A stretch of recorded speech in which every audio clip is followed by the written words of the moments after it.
Good afternoon, everybody. It's good to see you all, and thank you for joining on this educational session on workforce trends in a post-pandemic era.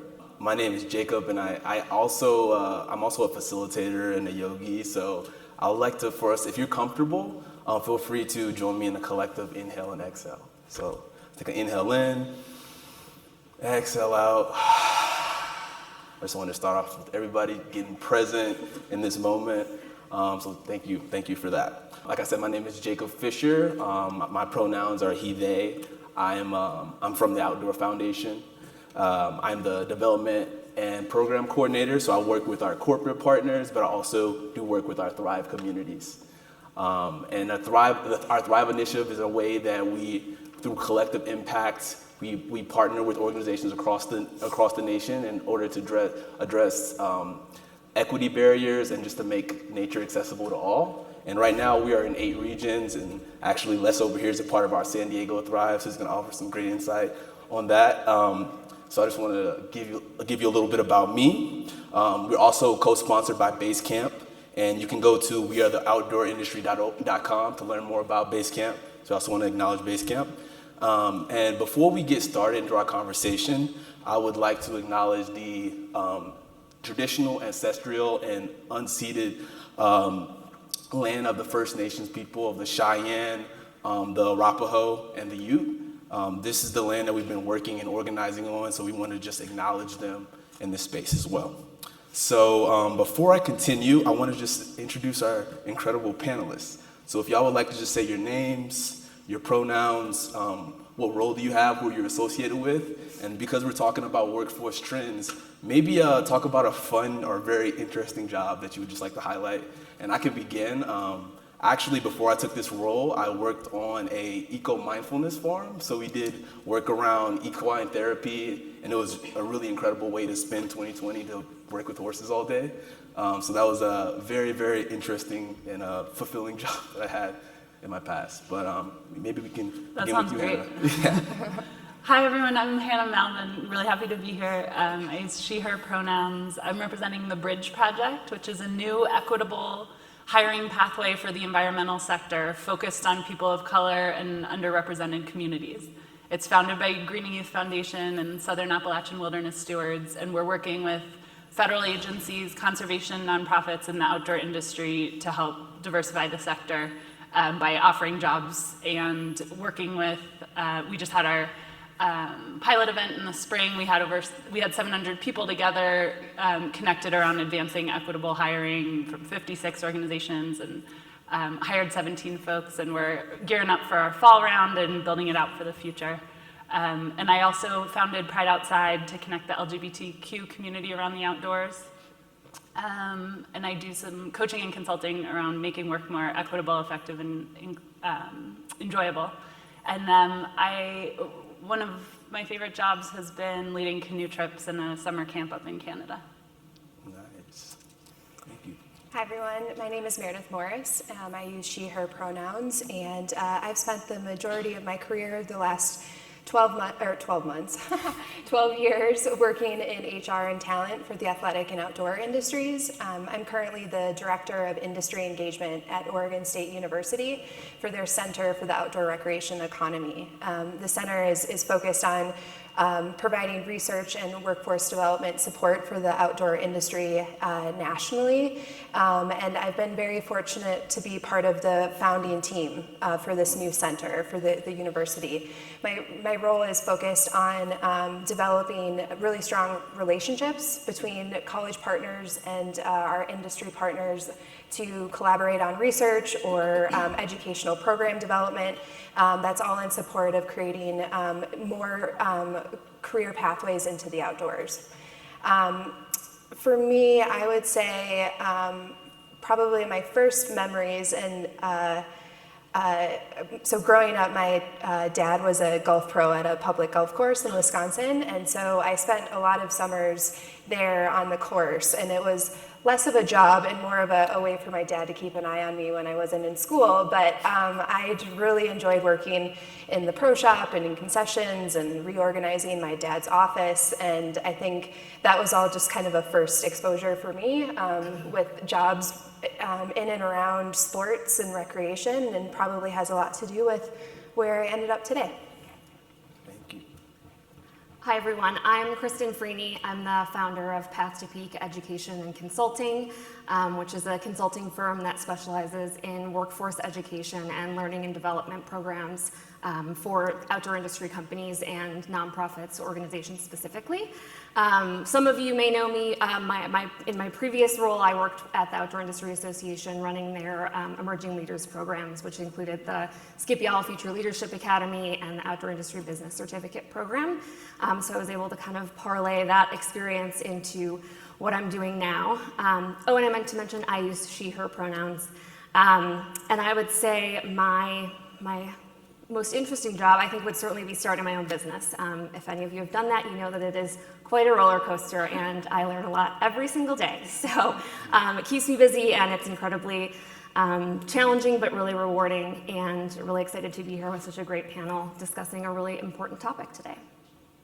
Thank you. Good morning, everyone. My name is Duncan, or Les Duncan. Pronouns are he, him, and I'm the Senior Director of Programs at a nonprofit based in San Diego called Outdoor Outreach.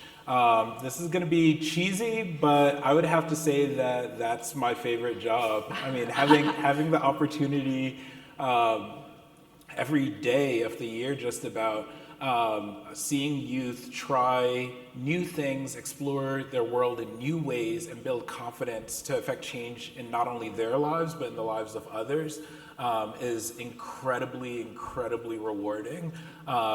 We have been around for about 22 years, connecting youth to the transformative power of the outdoors through activities such as kayaking, surfing, stand-up paddleboarding, to indoor and outdoor rock climbing, backpacking, snowboarding. We're very fortunate to live in a region where you can do just about all of that within about a 2 to 3 hour drive. And so our organization is really focused on building resilience in youth through those transformative experiences. So especially working with engaging with youth that have experienced adversity or trauma or racial trauma, youth that come from underrepresented communities or communities that lack access to the outdoors. And we help to integrate them into the outdoors, increase their sense of belonging there, and also help to create pipelines for them into the outdoor professions through our leadership program. And I'll talk a little bit more about that in a bit. Thank you very much, Les. I can kind of piggyback off of you. This is my favorite job right now as well, because I'm able to support the incredible work that folks like Les is doing in San Diego. So thank you for that. Yeah, and we're incredibly grateful to be a Thrive Outside partner. If you don't know about the Thrive Network, definitely please check us out. Thank you. So just to set some more context, I know, through all the panels y'all have heard, we've mentioned a lot that the outdoor recreation, outdoor industry is having a moment. We've all collectively experienced COVID. It's very rare as humanity that everyone's having this similar experience. So that's brought a lot of people outside. People literally, that's been the safest place for folks, is to go outside. So OIA's recently released a participation report, and we saw over 7 million new folks coming outside. And we also had one of the biggest jump in participation ever. So this is a really incredible opportunity, but we also saw that there's some not so great trends of we're still lacking diversity, we're seeing outings go down, we're seeing intensity go down. So there's a lot of opportunities still to be had, but I think this moment is a catalyst for us to reimagine what the future can look like. It's very rare that we have time to actually stop, pause, and figure out, if we can imagine how can we have a more equitable, inclusive workforce, this is the time to do it. So I'm really excited about this conversation, you all. And with that being said, I want to start with Kristen right now. And I'm wondering, what questions do companies need to be asking themselves and answering in this moment in order to thrive in this new era of work? Yeah, thanks, Jacob. That's a great question. And I think that actually ties into a lot of the kind of macro trends that we're seeing just within the workforce and kind of this new era that we're coming into. One, I think is, and this is something we've talked a lot about and has been mentioned in the other breakfasts and lunches, is just, COVID has completely changed how, why, and where people work. And we're seeing in lots of studies and surveys that, the vast majority of people do not want to go back to full-time in an office. There are many folks who are ready to leave their jobs if they're told to go back to work full-time in an office. And so, I think it puts companies in a really challenging position to ask some tough questions to themselves about, how and why their people work, and how they do their best work. And I think we've seen some companies, even Apple, big, large companies with lots of resources, make decisions to go back to the office. That's a comfortable thing to do. I think psychologically that brings us back to a sense of normalcy. But as we've seen in the case of Apple, they released their hybrid work environment on a Tuesday, and by Friday they were already backpedaling because the response had been so swift in people saying, we don't want to do this and we want to understand how this aligns with our values. And so I think the big question, number one is, how can companies really kind of serve their employees and do what's best for how and why they work? And answer those questions first instead of, where do companies work? Or where do our employees work? So that's a tough one, and I think, it's going to take some time and to sit with that discomfort, and it's going to be different than it's always been. But I think we're working towards a totally different landscape, and companies that take the time to answer that question now are going to be better served moving into kind of this new era.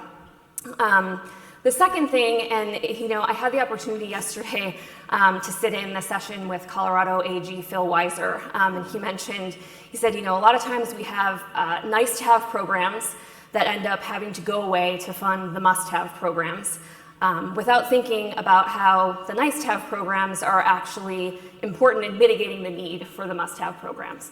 And I think that is an interesting, he said in a different context, but I like to apply it in terms of, these professional development, these talent development, workforce pathway programs, employee engagement programs within an organization. Those are traditionally very unsexy programs. They don't get a lot of play. They also have a muddy ROI. HR is not a profit center, and so in a lot of ways, those are kind of put on the back burner. Unfortunately, we're in a situation now where companies are being demanded to have those things, right? We're in this kind of really competitive talent landscape, and we've got employees coming in and saying, we demand good benefits. I was just reading a Forbes article yesterday, and the top 3 benefits that employees want are healthcare, professional development, and coaching. Well, if you're an organization that doesn't have an existing structure that focuses on your professional development, your coaching, or how you're going to kind of bring up that next generation of leaders, you're not in a great position to compete for top talent. And so I hope that this is also a moment for companies to really kind of rethink how they engage in employee engagement, engage in leadership development, and really take a moment to think about how do we take the best care of our most valuable asset, which is our people. How do we live our values at all levels of the organization? And then the third question I think that's big for companies, and as you said, we had this collective experience of COVID. We're in this public health crisis. And the economic unrest that comes with that. And then we also, collectively experienced the murder of George Floyd in May of 2020. Shortly before that, we had the murder of Breonna Taylor. And that created this, very large social justice movement and racial reckoning again for the millionth time. But it seemed to have a greater sense of urgency. And I think that obviously had ripple effects into the outdoor industry. A lot of folks, I think, realized that these years and years of conversating and philosophizing about DEI and the importance of it needed to move to action. And so we've seen a lot of companies start to take meaningful action towards actually achieving diversity, equity, and inclusion goals. And I just hope that this is also a moment for companies to realize the importance and the intersectionality of workforce programs, of those workforce pathway programs, of leadership development, and how that really ties into diversity, equity, and inclusion, right? Representation matters at all levels of the organization, and so how can we build those programs internally or through partnerships to be able to elevate folks into all aspects of an organization. And last, I know you do a ton of work in that space. Outdoor Outreach does a lot of work in that, and would love to hear your thoughts as well. Absolutely, and thank you for that, Kristen. So last year, I think to say the least, I think last year was what I've termed kind of Black Lives Matter Spirit Week. I'm allowed to say that. If you're not a Black person, you're not allowed to say that. But I say that tongue-in-cheek to say that, obviously many of the shootings that took place last year, the violence that took place, and the protests that took place weren't new to this country, right? The work, the movement towards diversity, equity, and inclusion, the movement around anti-racism has existed since the founding of this country. But last year it hit a critical mass, where all of a sudden our society as a whole was forced to really reckon with itself. And we really had to come to a decision as to what type of country do we want to be, what type of example do we want to be to the world.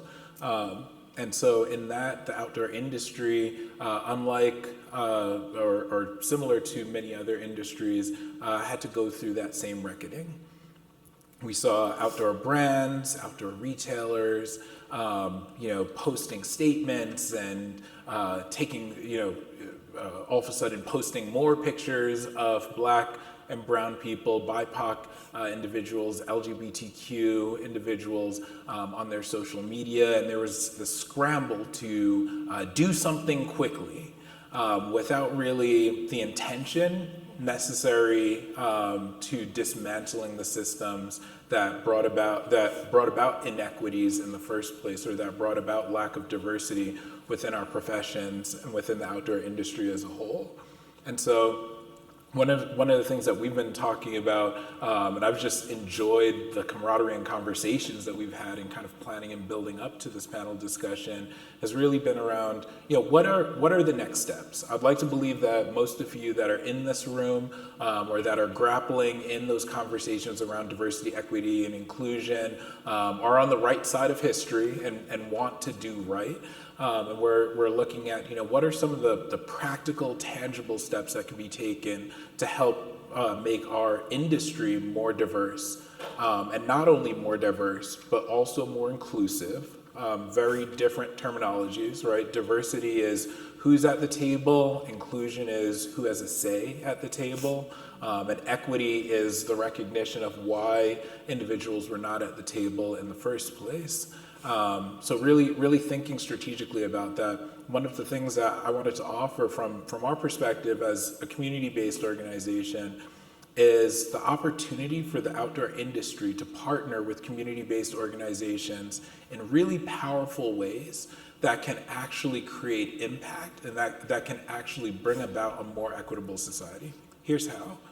Outdoor Outreach over the past few years, and this year in particular, has been able to partner with outdoor brands, with land management agencies such as California State Parks, U.S. Fish and Wildlife Service, the National Park Service, to be able to create pipelines for youth to see themselves in the outdoor professions. So what we do at Outdoor Outreach is we introduce youth to outdoor spaces that they may not have been to, or outdoor activities that they may have never been able to participate in, either because of lack of representation, lack of finances, or several other barriers that exist to them being in those spaces. We create that sense of belonging in those spaces. Then through our leadership program, we help to cultivate a sense of leadership, advocacy, awareness, stewardship of our outdoor lands and spaces that then help to cultivate them into leaders that can actually drive this industry forward. And our partners have recognized that and said, all right, well, let's begin to create internship opportunities where youth can now see themselves in these professions as well. and be set on a trajectory to really thrive in these careers. And we've seen tremendous success. We've seen many of my personal mentee, a shout out to her, Tatiana Butte, who was Outdoor Industries or the Outdoor Inspiration Award recipient in 2019. Has gone on, is now at Cal Berkeley studying public policy because she wants to be able to affect change in the movement towards equitable outdoor access from that standpoint. We've had folks like Ryan Hudson, professional snowboarder, go on to then advocate and then turn back and also create spaces for other youth of color to then enter the snowboarding industry as well, which has historically and still currently is a predominantly white and male-dominated industry. And so many other examples that we can list. But our young people are, I believe, an untapped treasure for us to really engage in this work as well. Key point I want to mention also that I don't want to miss is all of our internships are paid. All of our internships are paid. The days of, I'm sorry, I come from Black church history where you got to repeat it a couple of times for it to land. The days of unpaid internships and you just got to work just to build the grit to maybe get a letter of recommendation or the future promise of a paid job opportunities. Those days are long behind us, right? If we're truly looking to create equitable, a more equitable workforce, we have to look at, all right, how are we limiting the barriers to access? A youth that's coming from inner city Southeast San Diego, and they're looking for a job opportunity for the summer, they're not gonna come to your company to work for free and try to go back home and justify that to their parents. It's not practical. Furthermore, when we host unpaid internships, we're essentially saying we don't value your contribution right now because you are not yet integrated into or a part of this industry. And I can tell you right now, our young leaders, our young program graduates, they bring so much ingenuity to our organization. 75% of our programs team are graduates from our program as well, and to so many other sectors as well. So I'll pause there. I know, kind of segueing and talking about representation in the workforce, one of the things that we've also discussed a lot was how do we open that door a little bit wider to make sure that candidates that may be interested in applying to your jobs, that they feel welcome and that they feel like they have an equitable pathway there and a sense of belonging in that culture. I know Meredith will take it away from there. Do you want to take it? I can go. Or did I pass it on? Great. So I can talk a little bit about, from the candidate perspective, how can we improve their experience along the way? And shout out to my colleagues. Good to see Renee and Earl from the Greening Youth Foundation. I think when we're working on hiring as an employer, sometimes it can be helpful to take off the employer goggles and put on the candidate goggles and think about, what is this like on the other side? What does it feel like to go through this experience? And just a reminder, if you haven't been there recently, it's really hard. It's really hard when you're looking for jobs.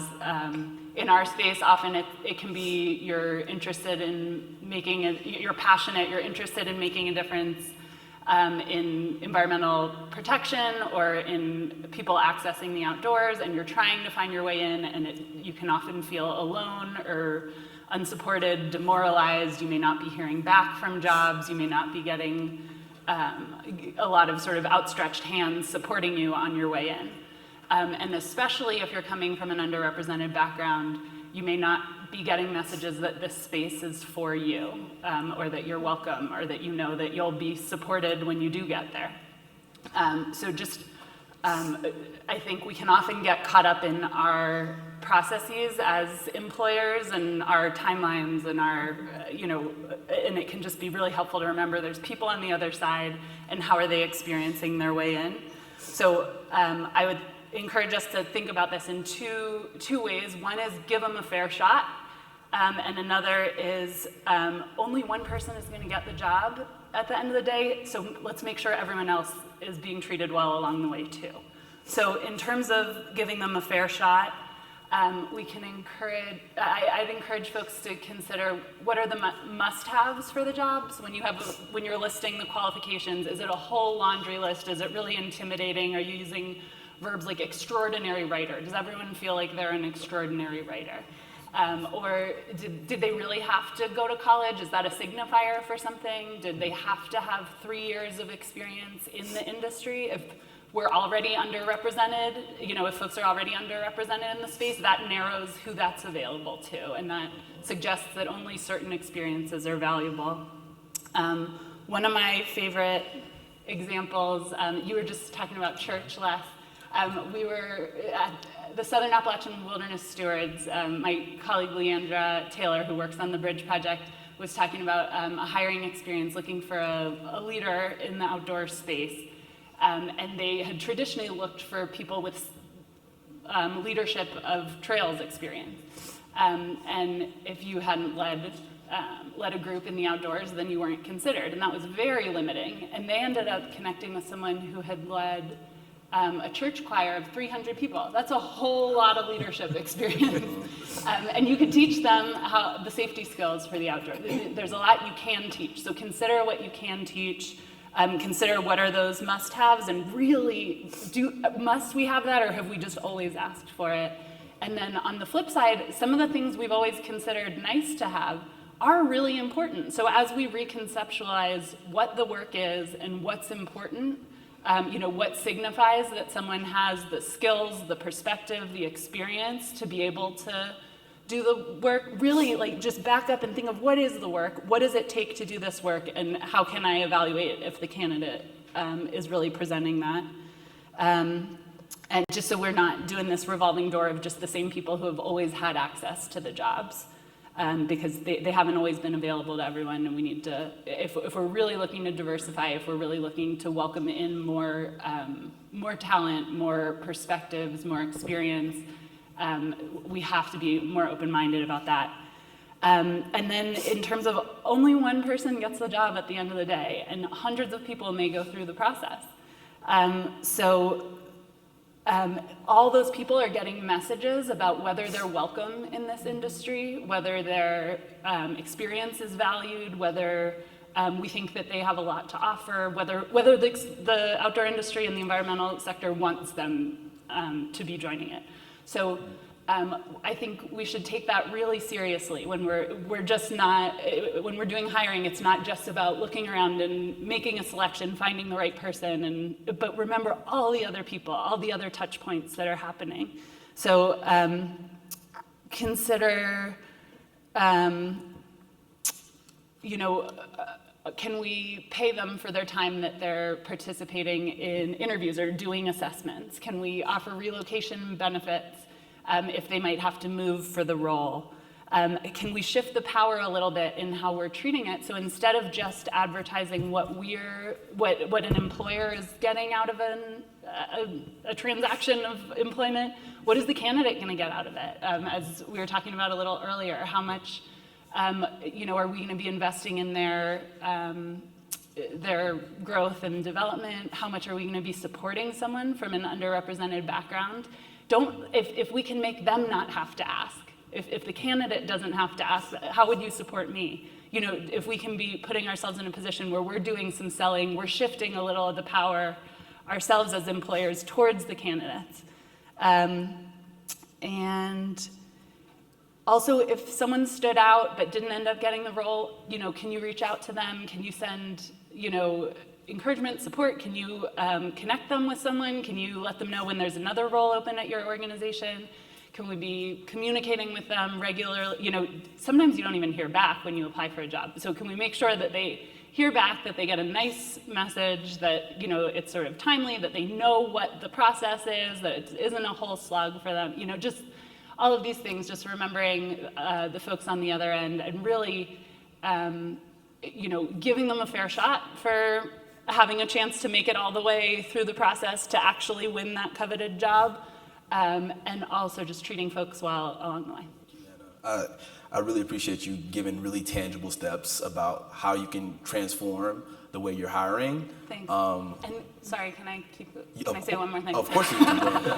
And we're here for you as the Bridge Project. If you're looking to expand your knowledge around equitable hiring, if you're looking for a pathway, we've got candidates, we've got folks, people of color and folks from underrepresented backgrounds who are looking for roles in conservation, in the outdoor industry, and we are doing biannual hiring events where we do a facilitated process. We're connecting, basically the whole point of the Bridge Project was that we knew that there were lots of great folks looking for roles in this space, passionate, high quality folks looking for roles, interested in finding their way in. And we kept hearing that employers wanted to diversify their organizations, and it wasn't happening that quickly. So the point was to build a bridge, to build that connection, sort of no excuses, leveraging the power of Greening Youth Foundation's 15 years of experience connecting people of color with roles in the environmental sector. So we're directly here to support hiring, and we're also supporting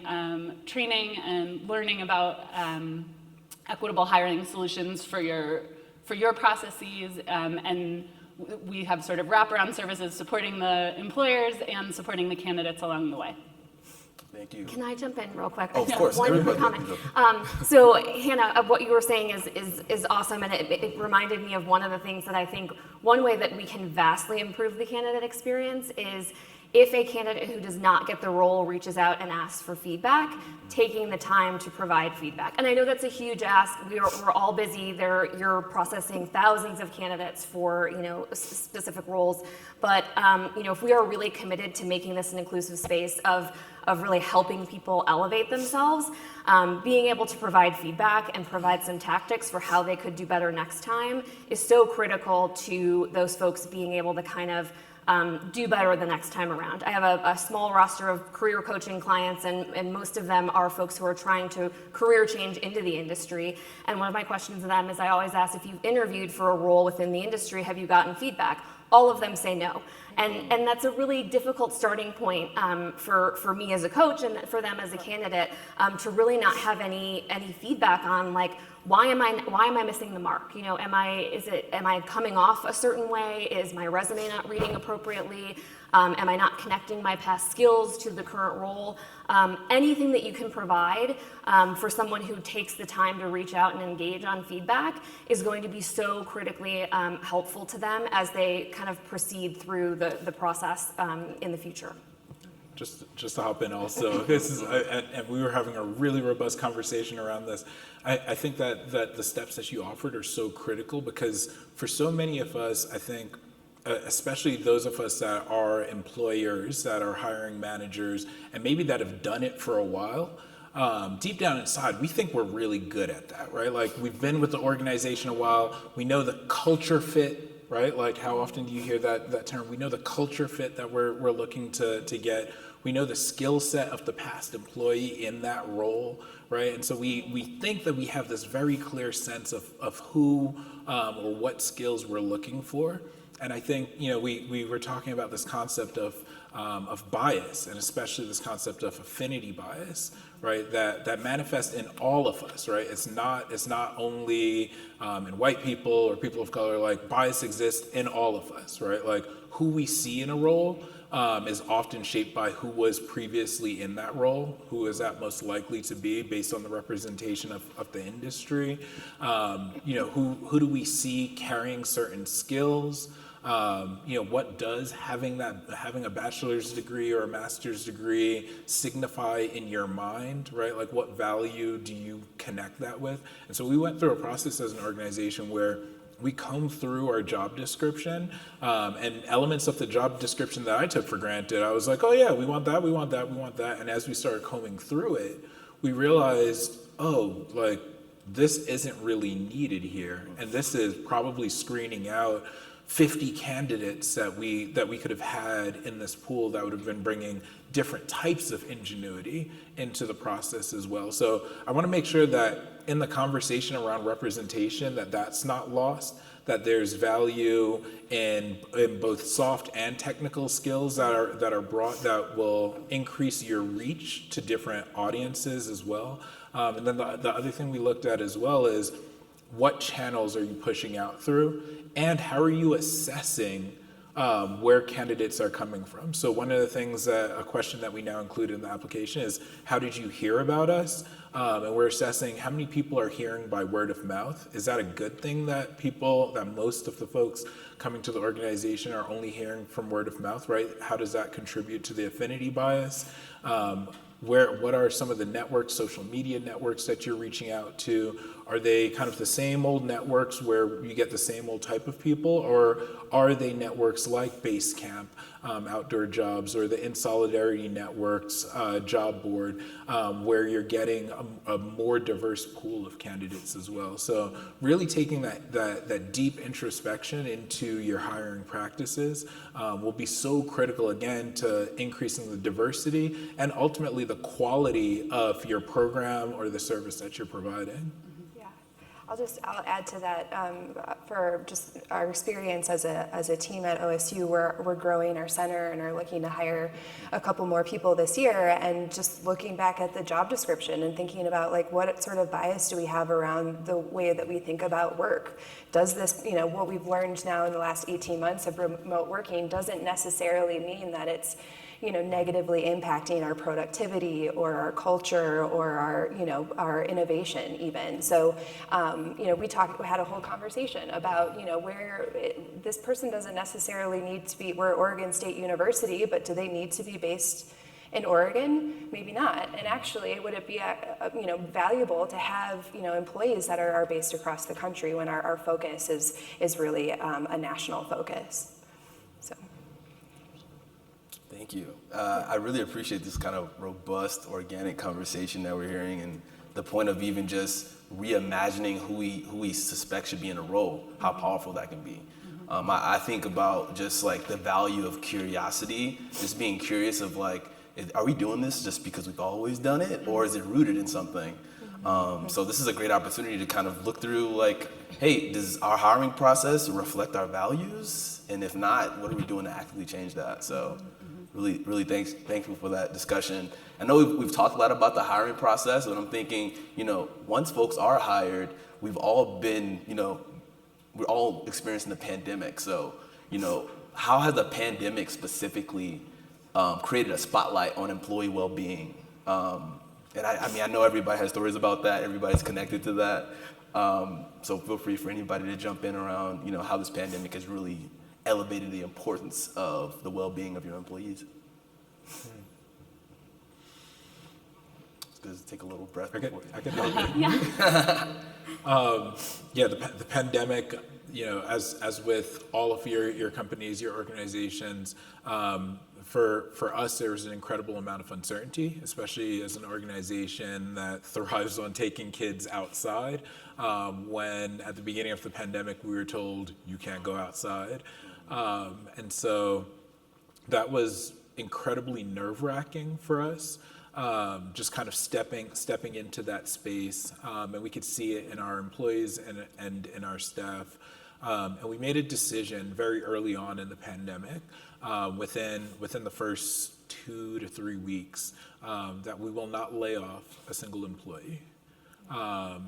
That was one of the most difficult decisions, and we're a mid-sized nonprofit, 45 staff members. It was a very difficult decision to make, but it was one that I think then resulted in a deep breath. There were times where collectively we may have all needed to reduce hours, but then bring them right back up. But what I think that fostered within our organization was a sense of comfort, a sense of ease, and then also equipped our staff to step into some of the innovation and creativity that we needed in order to be able to continue to thrive as an organization. I'm going to keep using that buzzword. Please drop it. in order for us to really thrive and to meet community needs in powerful ways. So we switched, we did virtual for 3 months, and then kids got zoomed out. And as soon as we were able to get back outdoors, we were taking kids outdoors again, and adapting everything from how we were providing transportation to how we were providing meals and how we were engaging youth in the outdoors. But I truly believe that innovation only came because our staff saw a commitment from leadership that we're all in this together. And so I think that really makes a world of a difference. If you're leaders within organizations, how are you showing your employees that you care and that you will be there for them, that they are a part of the family that is your organization? Yeah. And if you don't do that, they will leave. Yes. Because I mean, we're talking about, there's a lot of conversations happening around this kind of pent-up demand for looking for new job opportunities when the pandemic subsides. They're calling it the Great Resignation, or some people are calling it the turnover tsunami, where there are a couple of surveys that were end of last year that had found that somewhere between 25 to 50% of employees in the US will be looking for a new job this year.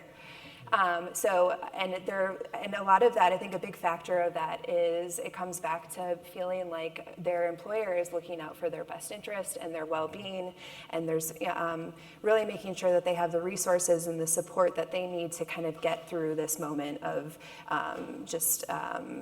uncertainty, and a lot of burnout is coming from that too. And I think folks are going to start looking for. Employees definitely are in the driver's seat right now. They're going to look for opportunities that are offering better compensation, better benefits, better flexibility, better work-life balance, because as we've all seen the last 18 months, work and life are very much overlapping, and we'll be looking for employers that are going to support us holistically. Yeah. I mean, I think if you were to go to a company and ask them what their biggest asset is, I think most companies would say my people. And I think the question needs to be, are we really treating them that way? Are we treating our employees as if they are our biggest asset? And what are the ways in which we can improve how we treat our employees, right? Leadership and transparency around, like, we're not going to lay people off, and we're going to commit to doing that, and we're going to be transparent about that decision early on, kind of assuaging that uncertainty that comes along with this kind of vast and swift economic downturn. But I also think, we're seeing this moment where reinvesting in employees is so critically important, right? Professional development budgets were immediately reallocated once, things kind of started to go hard left. And now we're at a time where, as you said, employees are in the driver's seat, right? They are in the power position.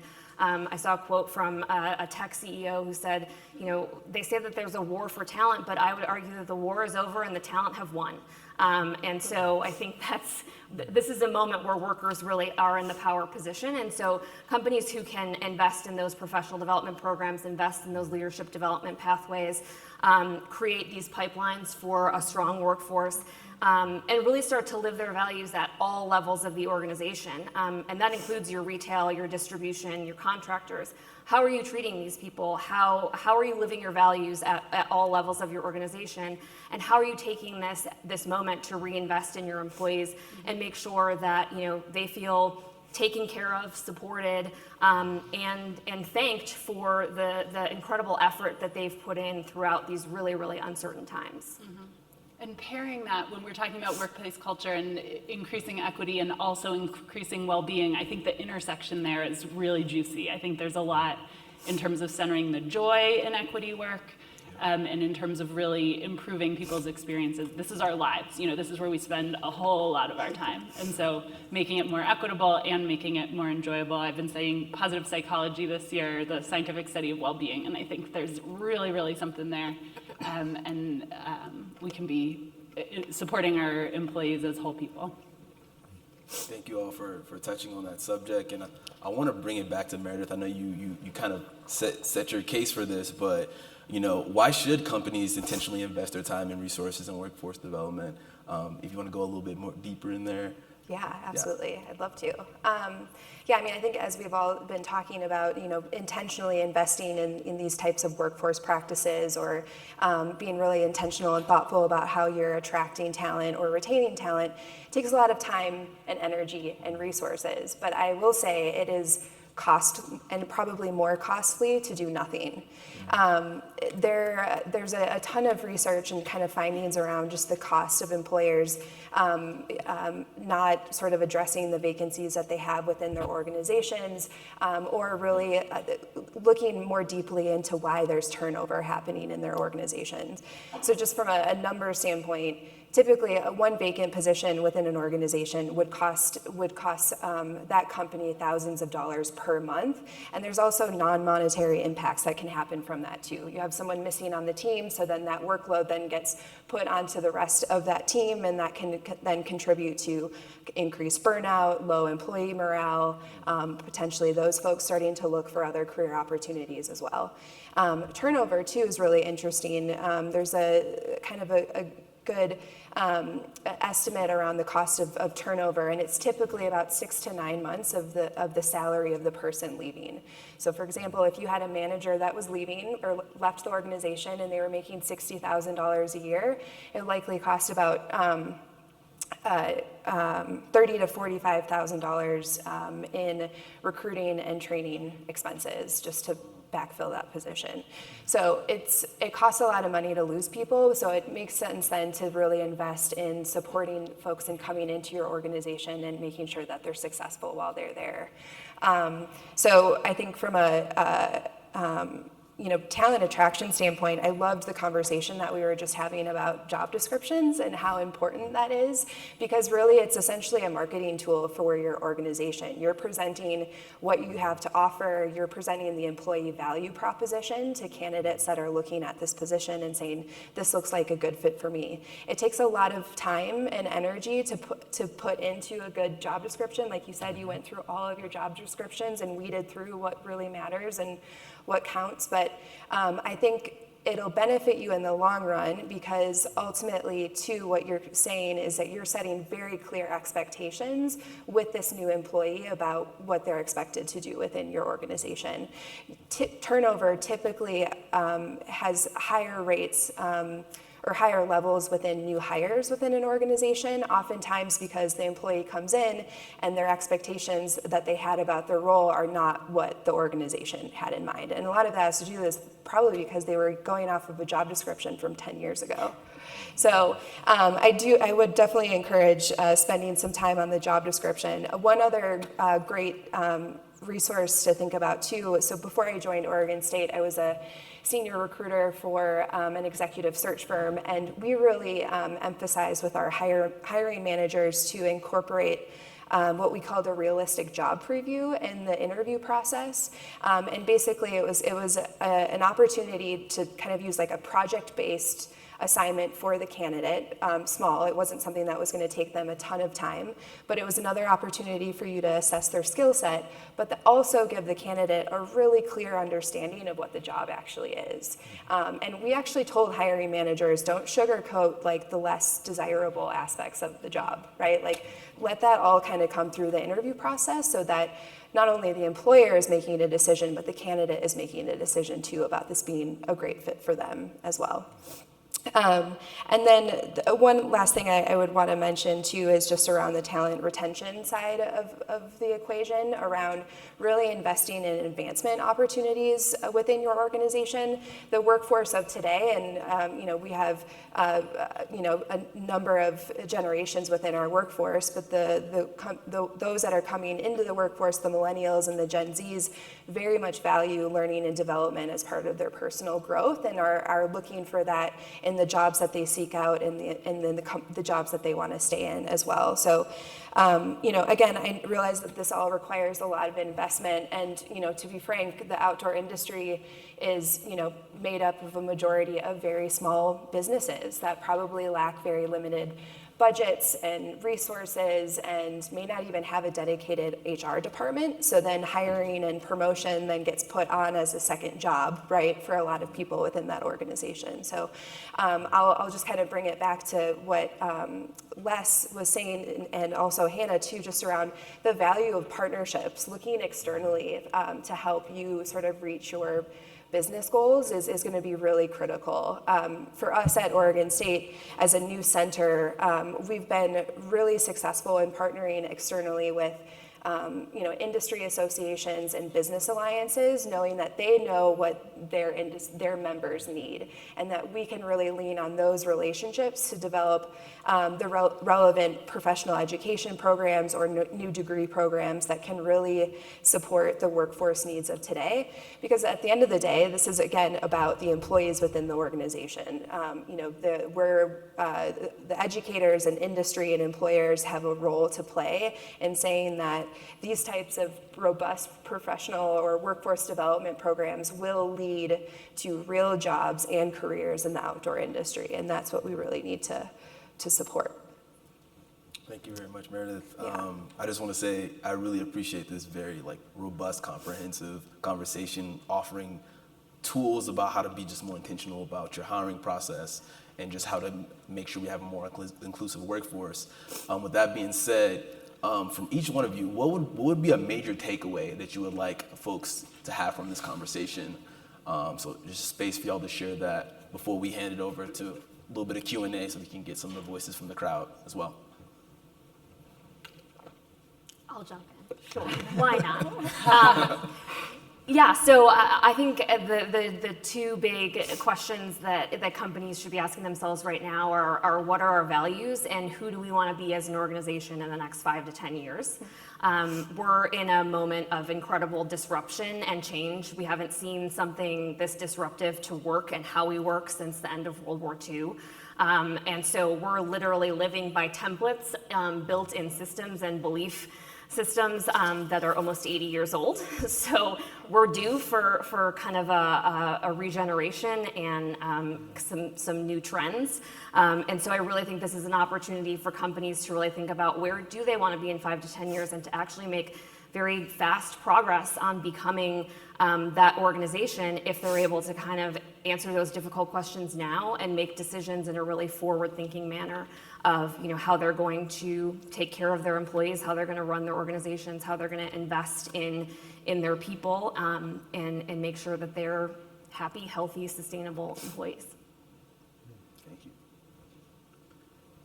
Anybody else has some takeaways on the top of their mind right now? I can go. Oh, great. So going back to some of what I was saying before about really giving candidates a fair shot, really examining our processes, a lot of the ways we've been talking about today, to give them a fair shot in the process and to treat everyone else well along the way too, even if they're not the one who ends up getting it. I also wanted to toss in the idea of transferable skills, and in lots of conversations I had with hiring managers through the Bridge Project, a lot of them want to hire someone who can hit the ground running. Have we heard that a lot? So when we're hiring someone who can hit the ground running, that means someone who has done exactly this before, they're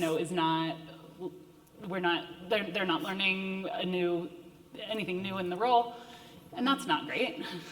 So we really want to be creating opportunities for people to be able to grow and learn and bring in skills and perspectives and experiences that'll be really valuable that otherwise we wouldn't have if we're just doing template hiring. So transferable skills are assets. They're really of value for us. This isn't like lowering the bar.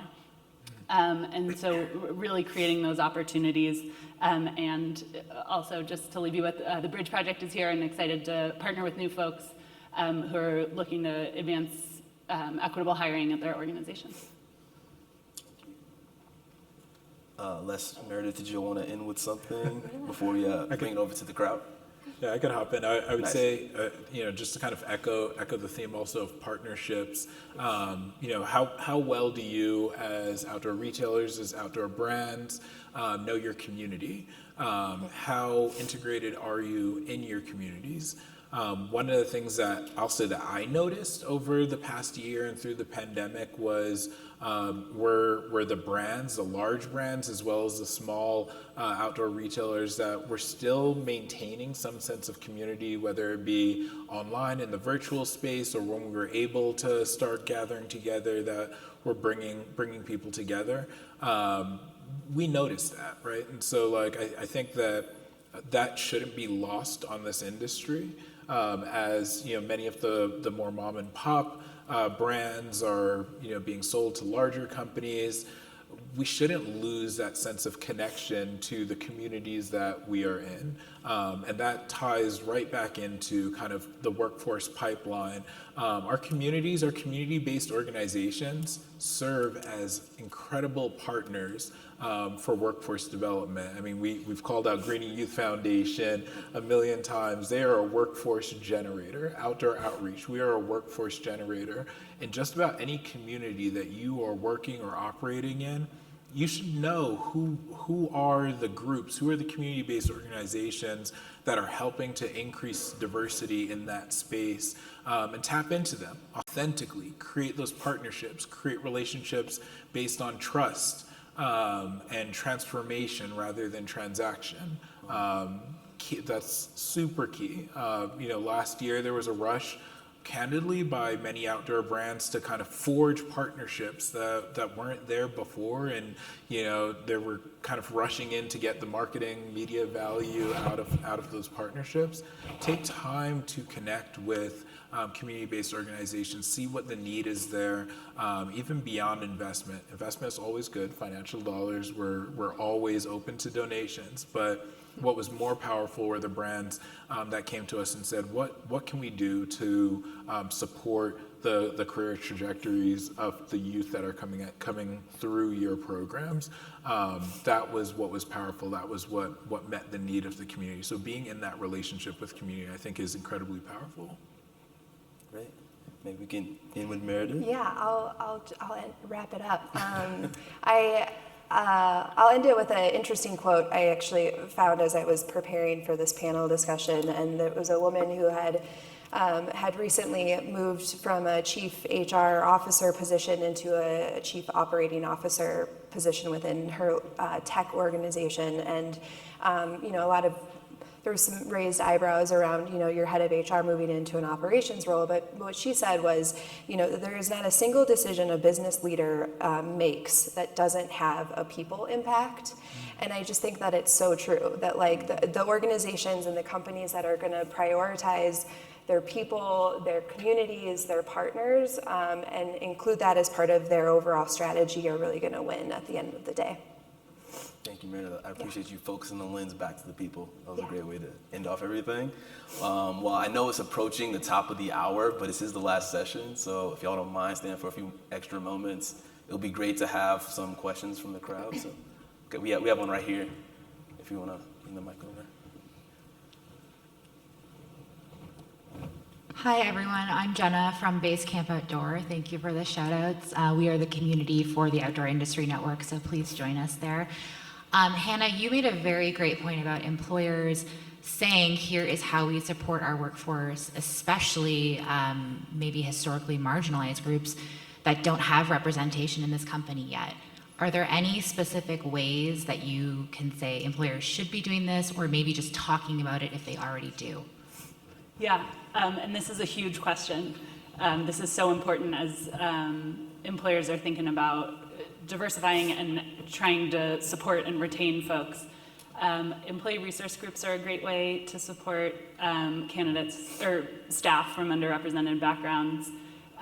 We can be looking at how to support advancement and professional development. We can be looking at how to, what is available, what processes and support systems are embedded in HR or in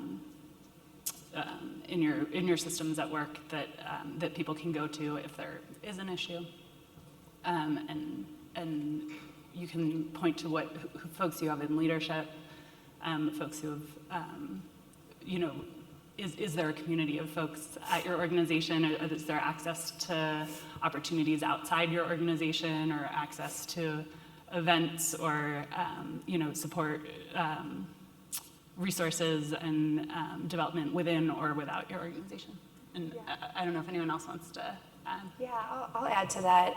I've noticed that a couple of companies are doing something really interesting where they're focusing less on the exit interview and more on the stay interview. So oftentimes, when a person decides to leave the organization, they'll meet with HR and have an exit interview with them, and they'll learn about their decision behind why they decided to leave. Well, at that point, it's too late. They've already decided to leave. The employer can sort of take or leave what they shared with them in that interview.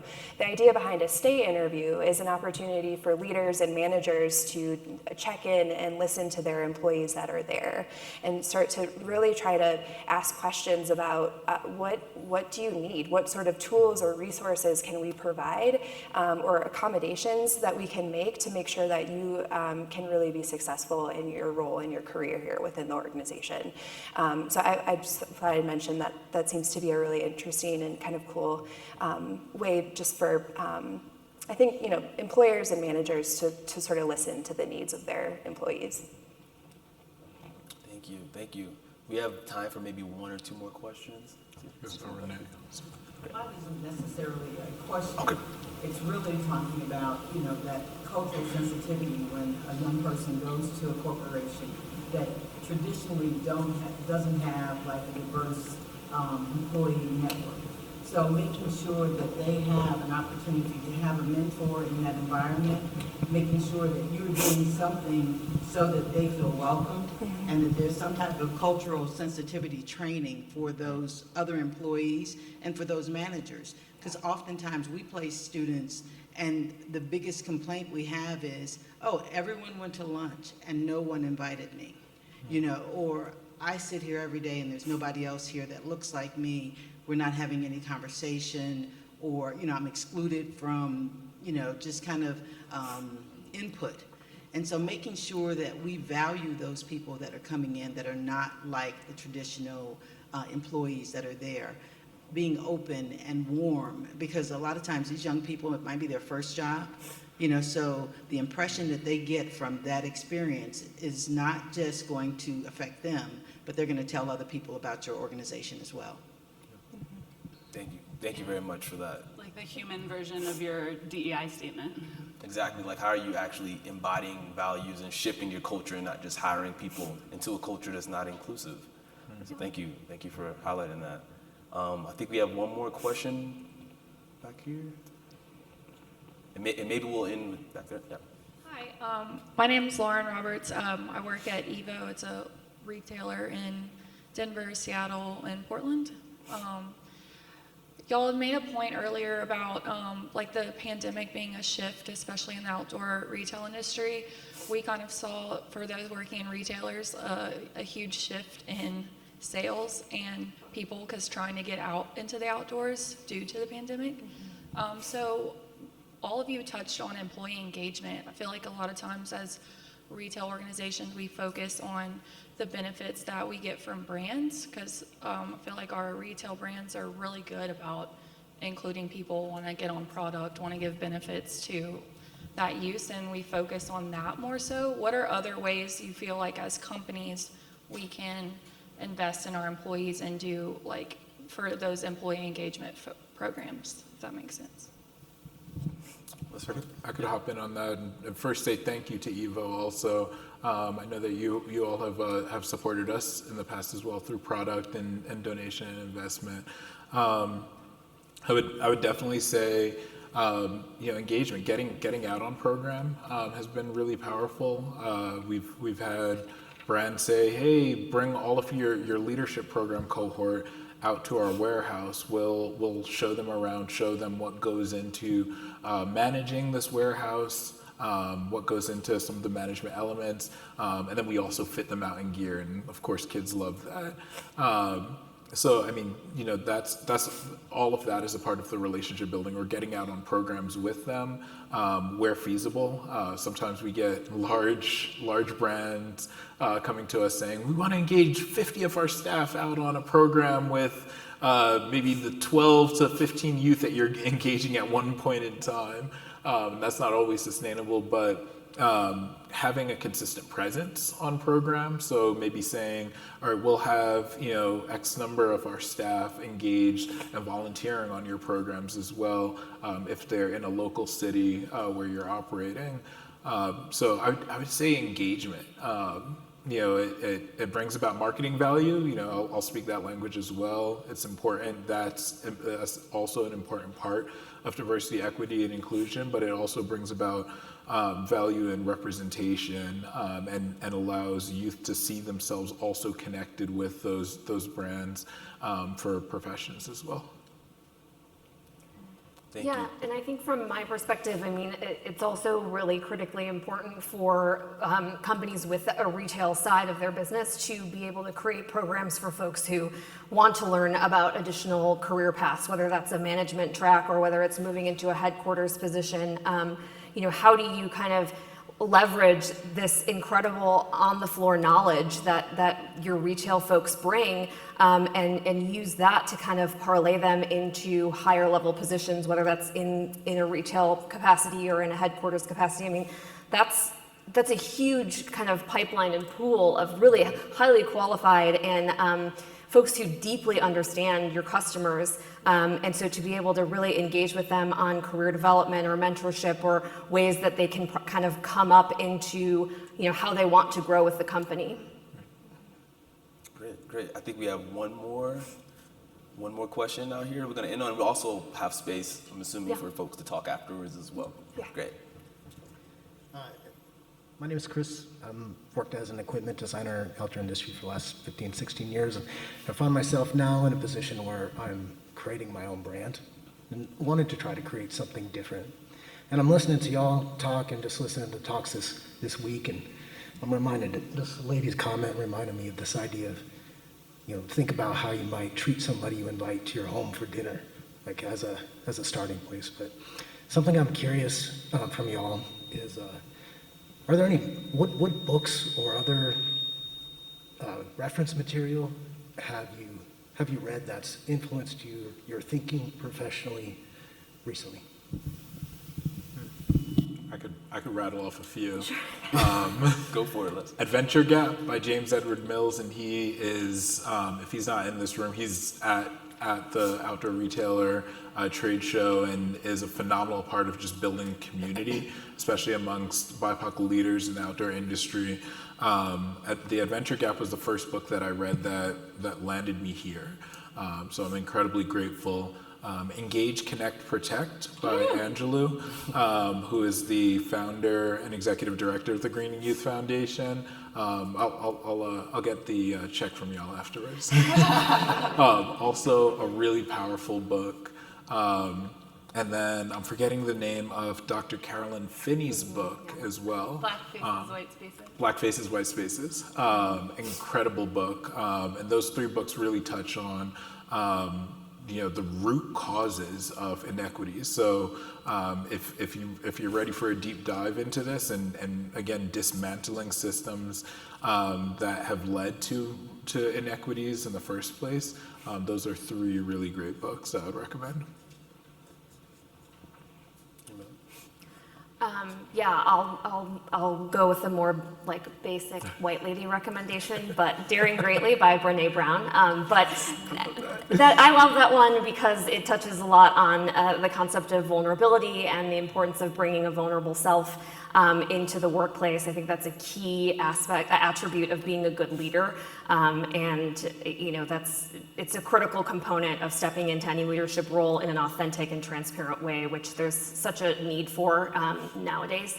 And not necessarily a book, but I am a huge Adam Grant stan. He's an organizational psychologist that teaches at Wharton, and just following him and kind of taking his nuggets of wisdom has been really helpful for me throughout this pandemic, and to kind of see how the workforce is changing and what good leaders do and what successful companies do.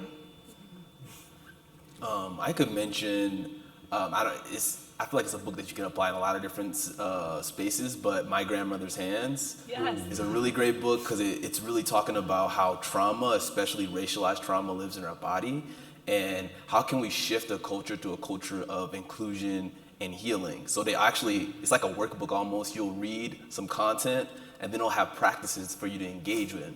Because often when we have these uncomfortable conversations, we don't have practices to ground ourselves. So we just shut down when things get difficult. So I feel like the book's really powerful because you can always come back to it. It's not something that you read and you're done. He acknowledges that we're not just beings that are, intellectual beings. We have our whole body. So if you come into a space and you're uncomfortable in your body when a certain person comes in the room, you have to be aware of that. And you can start shifting that with practices and engaging in conversations with other people. So I feel like it's another great book, My Grandmother's Hands. I always like to lift it up. I'll toss in another one. These are all great. The Culture Code by Daniel Coyle. I basically highlighted the whole book. It's really, really interesting to consider how to support psychological safety on teams. What's some of the magic that we think of that actually makes teams work well together? Yeah. I'll just add for any, HR, people and culture leads in the room too, tapping into professional associations can be really beneficial too. The Society for HR Management is a great resource. They've recently revamped their leadership team there, and the content that they put out is really forward-thinking, and a lot of conversation around, diversity, equity, and inclusion being a pinnacle part of your people strategy. So, I would say just looking at professional associations and resources is always great too. Great. Well, I want to thank everybody for this really engaging conversation.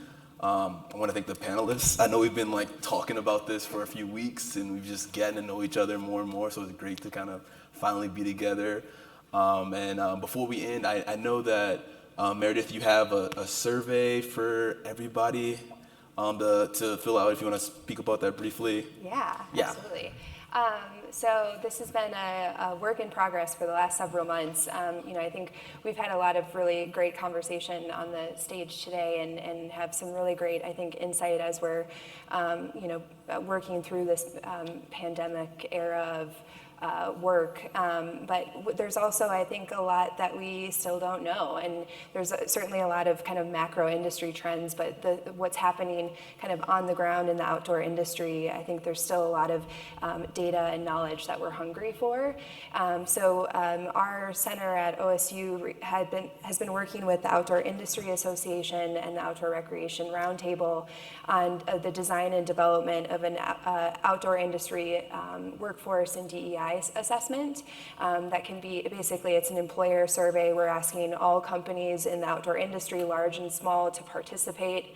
And, with the real, intent of wanting to gain some much needed data and information around the real workforce needs and challenges that we're facing right now, and more around, how we're sort of benchmarking ourselves towards progressing diversity, equity, and inclusion in our organization. So the survey is now live. It'll be up through September 30th. And again, we're asking everyone to participate. We've got some really great partners on board within the industry that are supportive of this survey, including Jenna and Allie over at Basecamp and Path to Peak and our confluence of states with all of our state directors of outdoor recreation, and a number of our state business alliances are really supportive of this survey. And I think it's because we all have a real collective interest and desire in wanting to sort of understand the data and information that's really going to inform